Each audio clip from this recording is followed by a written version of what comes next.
Welcome, Brennan. You produced a story called A City Shame. This is about a police officer in St. John, New Brunswick, who for 25 years sexually assaulted children in the community, and is just coming to light now. How did you find this story? Well, actually, August 2012, the city held a press conference to announce that they'd hired a private investigator who actually used to be a Toronto police officer. So they hired someone from outside the city to investigate a new complaint of sexual assault by a man in his 50s who had been assaulted by this police officer apparently back in the 60s. So they decided that they needed to look further into this and find out how many other victims there might be out there. So we got wind of this press conference, and there wasn't a lot of other information, and no one else seemed to have picked it up. So I started calling some rape crisis centers and some survivors groups and some organizations that work with children in the community there. And it turned out that there was a lot of people in this city who had had this experience and been assaulted by this police officer. So we started from there, and it was a long process, and we started talking to some of the victims, and some of the things they told us were pretty shocking. You actually met with some of the victims who have not had a day in court, victims whose stories have not been told in the past. You found them, and you met with these people. Tell me a bit about what that was like. What did they have to say to you? Yeah, well, I mean, we did find, I talked to about a dozen of them personally, and we know of more than 40 of them so far. And these people are profoundly damaged.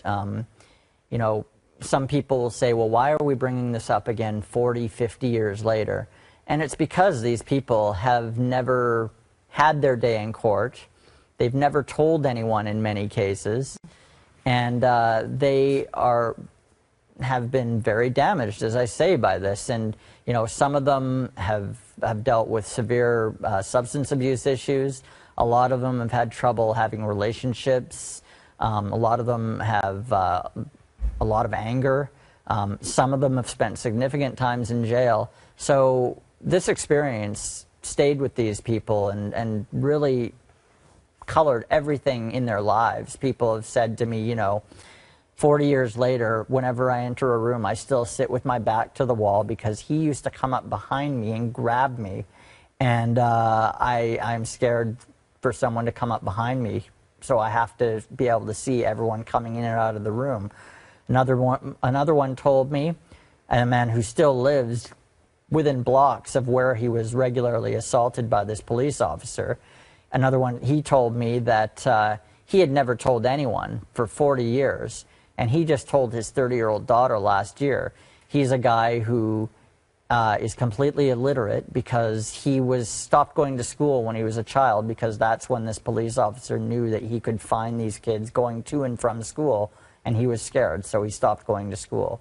So the effect that this has on an entire community, when you have at least dozens, and I suspect the number is going to go much higher than that, dozens of victims and maybe more, you can see how much of an impact this would have on a community over a space of decades, when these people that should have been growing up and having productive lives and having families, they've basically been a drain on society. They haven't been able to have relationships. They've been in jail. They've been committing crimes. They've been drug and alcohol abusing drugs and alcohol. It's a very sad story. I guess one of the most shocking things for me is the fact that this went on for 25 years.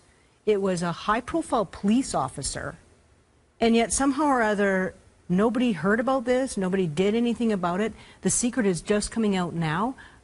Do you know how that happened? Well, I mean, it's not that surprising when you start talking to some of the victims. What happened is this was a very big man. He had young children, 10, 12, 13 years old with him. In one case, the victim was 6 years old when it started. And he was 6 feet plus, a very big man with a police badge in the 60s. These children are taught to obey and trust police officers. And when an officer like that tells a kid, don't tell anyone what went on here or you'll be in a lot of trouble. The kids aren't going to tell anyone. And so most of them never breathed a word about it to anyone. But even the ones that did tell us, they told police officers, they told social workers, and those people just turned a blind eye to it.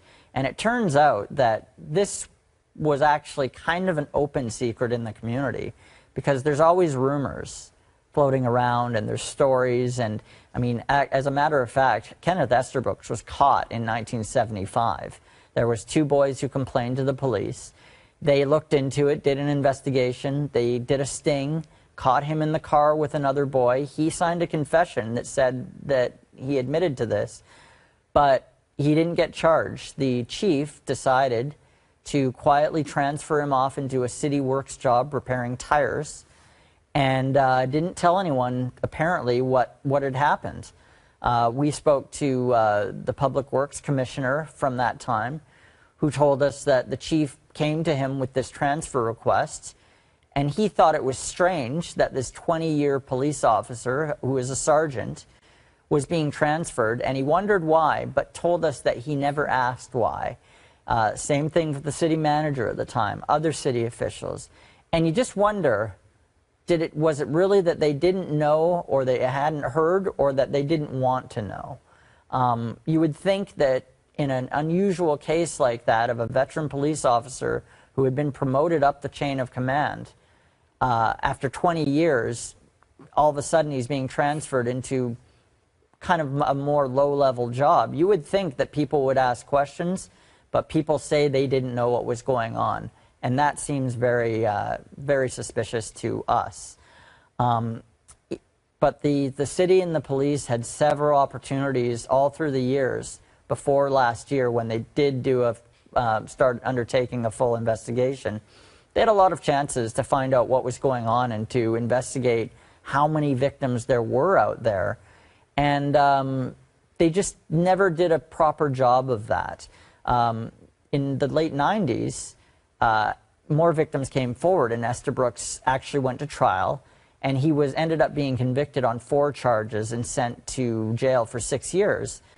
And there was also an investigation done at the behest of the St. John Police Commission, and that investigation concluded that the police in 1975 did a substandard job of looking into this after the complaints, but also concluded that their actions allowed him to go on abusing children.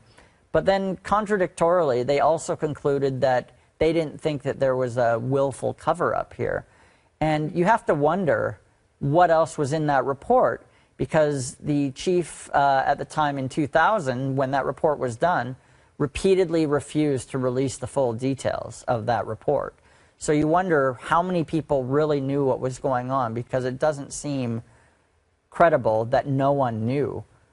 So there's a culture of secrecy around this kind of thing for sure, especially when you're thinking about the 50s, 60s, 70s, where police officers were held in such high regard. And these were children from a poor area who had a lot of abuse, dysfunctional families who didn't have people looking out for them. And the thing that a lot of the victims told me is that in their eyes, we didn't matter.